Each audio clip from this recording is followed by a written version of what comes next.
এই guess welcome to my channel. আমি মনোজন। এখন ওরা কথা বলবো হচ্ছে টলিউডের যে রিলিজের নিয়ম সেটা ভাঙবে দেবদাই এবং ভাঙতে পারে রাজ চক্রবর্তীও। এই বিষয়টাকে নিয়ে কথা বলবো মূলত। দেখো, রাজ চক্রবর্তীর বিষয়টা জানি না, কারণ তার প্রোডাকশন হাউস বছরে খুব বেশি ছবি করেন না। এবং রাজ চক্রবর্তীও খুব বেশি যে ছবি করেন তা নয়, তার প্রোডাকশন হাউস মূলত সিরিয়াল প্রডিউস করে, তার জন্যে তার মানে খুব ভালোভাবেই চলে যায় আর কি। এবং আমি এইটুকু তোমাদেরকে বলে দিতে পারি, বাংলা সিনেমা যা ব্যবসা করে তার তুলনায় যদি মাসে তুমি সিরিয়াল প্রডিউস করো প্রচুর টাকা কামাবে, তার থেকে বেশি টাকা কামাবে। সিনেমা থেকে সিরিয়ালে টাকা বেশি, এবং যেহেতু সেটা রেগুলার প্রসেসে চলছে, পরপর সিরিয়াল চলছে, তো অনেক টাকা, মানে অ্যাজ অ্যান প্রডিউসার যদি সিরিয়াল প্রডিউস করো হিউজ সেটা। যাই হোক, এবার আমি চলে আসি দেবদার কথায়। মূলত দেবদাকে নিয়ে কথা বলবো। এবছরটা যদি আমরা খুব ভালো করে লক্ষ্য করি, এবছর না হয় দেবদা কাতে পড়ে দেব 50 বলে একটা ছবি করতে চলেছে, যেটা দেব 49-এর পরে হতে চলেছে। তো স্বাভাবিক বিষয়, দেব 49-এর পরে 50 আসবে, আর 49-এ থাকবে প্রজাপতি 2, তো তাহলে তাকে 1 বছর বাদে খাদান 2 নিয়ে আসতে হবে। কিন্তু খুব ভালো করে লক্ষ্য করো, এই যে দেব এন্টারটেনমেন্ট ভেঞ্চার্স কিছু জানালো না বা কিছু জানানো হলো না যে কোন টাইমে তারা আসবেন এবং তারা কটা ছবি নিয়ে আসবেন, ঠিক আছে, এই বিষয়ে তারা কিন্তু কিচ্ছু জানায়নি। রাজ চক্রবর্তীও কিছু জানায়নি। রাজ চক্রবর্তী ধরো হোক কলরব নিয়ে আসছে নিজের প্রোডাকশন হাউস থেকে, সে হয়তো 2026 সালে আর নিয়েই আসবে না কিছু, সে হয়তো 2027 সালে নিয়ে আসবে, তাই তার আপাতত না জানালেও চলবে। তার প্রোডাকশনের কথা বলছি, ঠিক আছে। এখন এসবিএফের সাথে সে কোনো ছবি করছে কি করছে না, বা ছবি নিয়ে আসবে কি আসবে না, সেটা তো আলাদা বিষয়। তার প্রোডাকশনের কথাটাই তো মেনলি জানতে চেয়েছে। তো ভালো করে লক্ষ্য করো দেব এন্টারটেনমেন্ট ভেঞ্চার্সের কথা, তাদেরকে নিয়ে আমাদের মূল আলোচনার বিষয় যে এরা দুজনেই তো জানায়নি। তার ভিতরে দেবদা কিন্তু মূলত আমার যেটা যতটুকু যা মনে হচ্ছে দেব 50 যেহেতু, সে তো 1 বছর বাদে আসবে, কিন্তু সেটাও কিন্তু একটা কোলাবোরেটিভ প্রসেস। ভালো করে লক্ষ্য করো, খাদান কিন্তু একা সুরেন্দ্র ফিল্মসের ছবি নয়, দেব এন্টারটেনমেন্ট ভেঞ্চার্সের ভেঞ্চার আছে। তো সিমিলারলি দেবদার কিন্তু কোনো ডেটস আলাদা করে তুলে দেওয়া হয়নি যে তুমি পুজোয় আসবে বা তুমি ক্রিসমাসে আসবে। এবার দেবদা কীরকম চালাকিটা করবেন দেখো, আমার যতদূর যা মনে হয় দেবদা তো চালাকি করার মানুষ নন, তবে ওই বলে না যে একটা রুল ব্রেক করার একটা দারুণ জায়গা বার করে দেবেন আর কি, এবং খুব ভালো করবেন সেটা করলে, কারণ ওনাকে দরকার ইন্ডাস্ট্রিতে, আর ওনারটা কেউ বাধাও দেবে না। কারণ তুমি বলো না আজকে 2026 সালটাই দেখতে পাবে যে সারা বছর যখন দেবদা থাকবে না, যখন লাস্ট বছরে ক্রিসমাসে গিয়ে খাদান 2 আসবে, আমি এখন অবধি কনফার্ম বলতে পারছি না যে এটাই হবে, তবে এটা হওয়ার চান্স 99.99%, কারণ দেব 50 ছবিটা itself shoot a big film, তো বিগ সিনেমা বানানোর জন্য তো তাকে সময় নিতেই হবে 1 বছরের মিনিমাম। তো যাই হোক, এবার এই দেবদা যখন মানে যদি না আসেন, তাহলে তুমি বুঝতে পারবে যে মানুষের বক্স অফিসের পুলটা কি। আরে ভাই, টিল নাও টাইম তুমি এখনই দেখে নাও না, ইতিমধ্যে উনি 35 কোটি টাকার বক্স অফিস কালেকশন করে বসে আছেন। বেশি বই কম না, 35-37 কোটি টাকার একটা বক্স অফিস, মানে খাদান বলছি রঘু ডাকাত এবং ধূমকেতু 25 কোটি টাকার ব্যবসা করেছে। এবার তুমি আমাকে বলো তো যে আর একটা কোনো বাংলা ছবি দেখাও, বাদ দাও, সম্মিলিত বাংলা সিনেমা যত বাংলা সিনেমা ইতিমধ্যে টিল নাও ডেট রিলিজ করেছে সব যোগ করলেও দেবদার কালেকশনকে বিট করতে পারবে? তাহলে তুমি বলো যে এই মানুষটাকে, মানে এই মানুষের যখন আসতে চাইবে, ইম্পা থেকে শুরু করে সরকার থেকে শুরু করে সবার, যখন এই মানুষটা আসতে চাইবে তখনই দয়া করে হাত জোর করে এরমভাবে বসে যাওয়া উচিত যে জনাব আপ যখন আসতে চাইবে তুমি কৃপয়া পধারিয়ে, ঠিক আছে, ইয়েস স্যার নো স্যার, এই ব্যাপারটা, ঠিক আছে, যে স্যার কৃপয়া মেরা ইনভিটেশন লিজিয়ে, এই বক্তব্যটা রাখা ছাড়া আর কোনো জায়গা থাকবে? তুমি বলো তো, একটা লোক যার নামে ইন্ডাস্ট্রি চলে, যার বক্স অফিসে ইন্ডাস্ট্রি চলে, তো সেই মানুষটা যখন মানে যে টাইমে খুশি আসতে পারে, ঠিক আছে। এবার আমি তোমাদেরকে বলছি কীভাবে সে পুজোয়ও আসবে, কীভাবে সে ক্রিসমাসেও আসবে, কীভাবে সে 15ই আগস্টেও আসবে। মানে 2026-এ হয়তো আসবে না, 2027, 2028, সময় তো পাল্টে যাচ্ছে না, দিন তো পাল্টে যাচ্ছে না, দেখতে পাবে। কেন বলছি, কারণ দেবদার প্রোডাকশন থেকে কেন জানানো হয়নি যে সে কোনো টাইমে আসবে না? এবার দেবদার প্রোডাকশনকে নিশ্চয়ই বলা হবে যে তুমি এই টাইমটায় আসতে পারবে।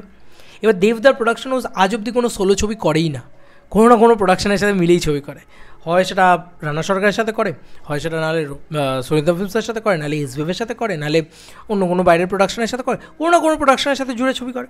এবার আমি ধরলাম যে দেবদাকে তো নিজেরও একটা জায়গা দেবে এই পুরো সংস্থা, তাকে দেবদাকে একটা টাইম দিচ্ছে ঈদ, ঠিক আছে, দেবদাকে একটা টাইম দিচ্ছে ঈদ। এবার দেবদা সেই ঈদের সময় অন্য কোনো প্রোডাকশনের সাথে কোভেঞ্চার করে একটা ছবি নিয়ে চলে এলো। আবার দেবদাকে হয়তো টাইম, মানে দেব এন্টারটেনমেন্ট ভেঞ্চার্সকে টাইম দেওয়া নেই, ধরো দাগ ক্রিয়েটিভ মিডিয়া মানে রানা সরকারকে টাইম দেওয়া আছে 15ই আগস্ট, দেবদা কোভেঞ্চার করে ওই টাইমে নিয়ে চলে আসবে, ঠিক আছে। ফেস্টিভ্যাল দেবদা ছাড়বে না। দুর্গাপুজোর সময় কাদের কাদের ছবি রয়েছে, এসবিএফকে আসতে বলা হয়েছে দুর্গাপুজোর সময়, দেবদা কোভেঞ্চার করে চলে আসবে এসবিএফের সাথে। সুরিন্দর ফিল্মসের সাথে ক্রিসমাসে আসার কথা বলেছে, সুরিন্দর ফিল্মসের সাথেও চলে আসবে কোভেঞ্চার করে। তো এই দাপটটা কিন্তু দেবদা দেখাবার, এটাই হওয়া উচিত, এটাই হওয়া উচিত। আর যারা যদি কেউ বলে যে বড় বাজেটে, ভাই বড় বাজেটের ছবি ওয়ান অ্যান্ড অনলি পুল করতে পারে সেটা দেবদা। বাংলায় 20 কোটি টাকার ছবির 55 কোটি টাকার ব্যবসা দেবদাই একমাত্র এনে দিয়েছে। আজও যদি তুমি বক্স অফিস দেখো তাহলে এই মানুষটাই সব থেকে বেশি ব্যবসা এবছরেও এনে দিয়েছে। তাহলে এই মানুষটাকে, এই মানুষের যখন আসতে চাইবে তখন আসতে দেওয়া উচিত, পরিষ্কার কথা। কোনো নিয়ম এই মানুষের জন্য হওয়া উচিত না। এবং তুমি যদি ভালো করে লক্ষ্য করো, রাজ চক্রবর্তীরও কিন্তু কোনো নিয়ম হওয়া উচিত না, কারণ ওই মানুষটাও বক্স অফিস দেয়, ঠিক আছে? তো এরা দুজন যদি নাও জানায় যে কবে আসবে না আসবে, কোনো অসুবিধা নেই ভাই, দেবদা বক্স অফিস দেন। দেবদার জন্য মানুষ মুখিয়ে বসে থাকে। দেবদা পুজো, ক্রিসমাস, এই টাইমটায় দেবদার চিরকাল এসে থেকেছেন। আমরা যদি দেখি বছরে 3টে করে ছবি করেন উনি।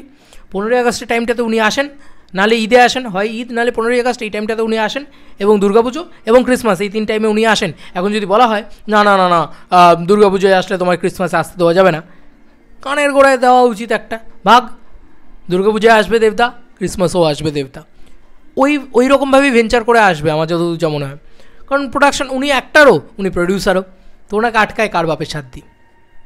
তো এটাই আর কি বিষয়, যেটা কিন্তু আর কোনো প্রোডাকশনের সাথে এই ব্যাপারটা হবে না। মানে ধরো জানলা প্রোডাকশান, ধরো উইন্ডোজ, ধরো সরি উইন্ডোজই তো জানলা,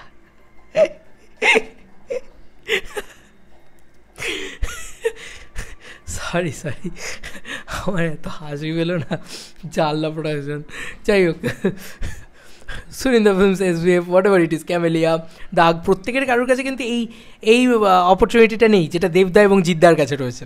জিদ্দার কাছেও এই ব্যাপারটা রয়েছে, এই অপরচুনিটিটা রয়েছে। মানে জিদ্দা নন্দী মুভিজের সাথে যে টাইমে আসছে, জিৎ ফিল্মওয়ার্কস অন্য টাইমে আসতেই পারে, ঠিক আছে? আবার জিদ্দা ধরো অ্যাজ অ্যান অ্যাক্টর অন্য কোনো প্রোডাকশনের সাথে যখন তখন আসতে পারে। তো এটাই দেবদা আমার মনে হয় করবে। দেব এন্টারটেনমেন্ট ভেঞ্চার্সকে একটা টাইম নিশ্চয়ই বেঁধে দেওয়া হবে।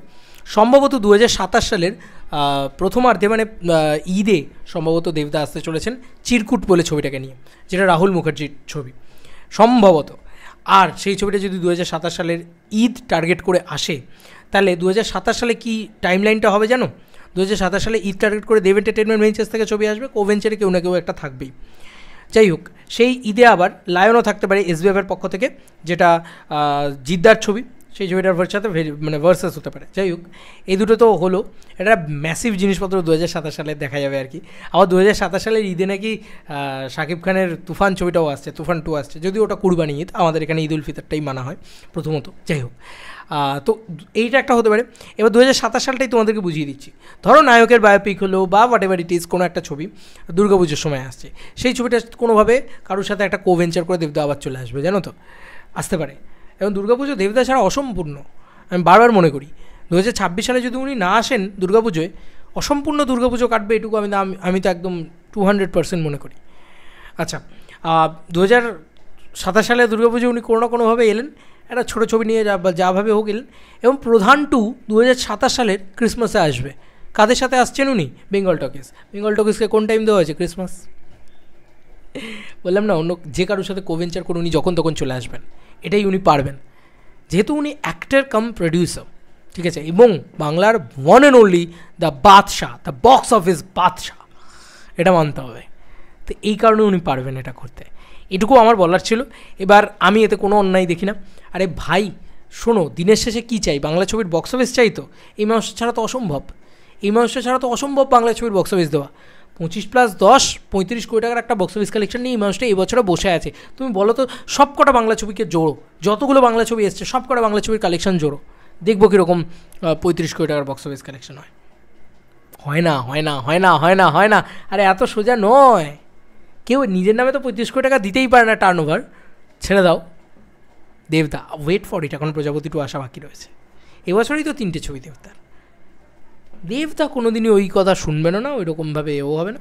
দেবদার জন্যই একমাত্র, দেবদার নিয়ম ভাঙবেন, দেবদার নিয়ম গড়বেন, কারণ ভাঙা গড়ার কারিগরি তো উনি, তোমার তুলনা তুমি।